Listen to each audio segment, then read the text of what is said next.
ব্রহ্মপুত্র নদের পূর্বাঞ্চলে অবস্থিত নেত্রকোনা জেলার ঐতিহাসিক প্রাচীন ঐতিহ্যের বিচিত্র ঘটনা সম্ভারে গর্বিত।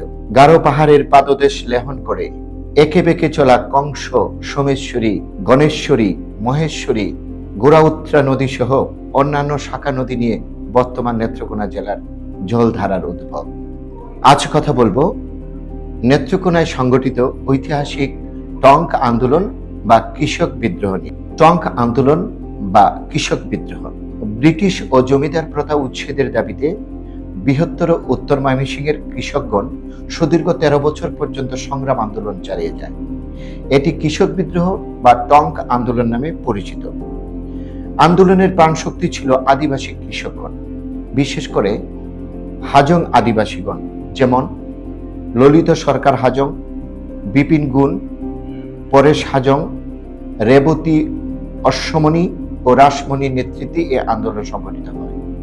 বাংলাদেশের কমিউনিস্ট পার্টির প্রতিষ্ঠাতা মেহনতি মানুষের নেতা কমরেড মনি সিং 1940 সালে দশাল গ্রামের বাঙালি কৃষকদেরকে নিয়ে এই আন্দোলন শুরু করেন। পরবর্তীতে তিনি এই আন্দোলনের নেতৃত্ব দেন। সুদীর্ঘ 13 বছরের আন্দোলন সংগ্রামে এই অঞ্চলের বহু কৃষক প্রাণ হারায়।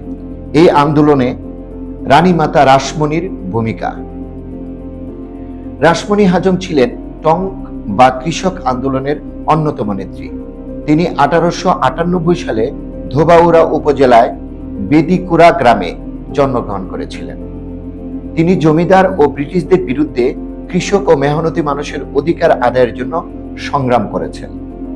1946 সালে 31 জানুয়ারি কুমুদিনী হাজংকে বাঁচাতে গিয়ে মুখোমুখি সংগ্রামে ব্রিটিশ বাহিনীর গুলিতে বহেরাতলা গ্রামে তার সহযোদ্ধা সুরেন্দ্র হাজং সহ শহীদ হন তিনি।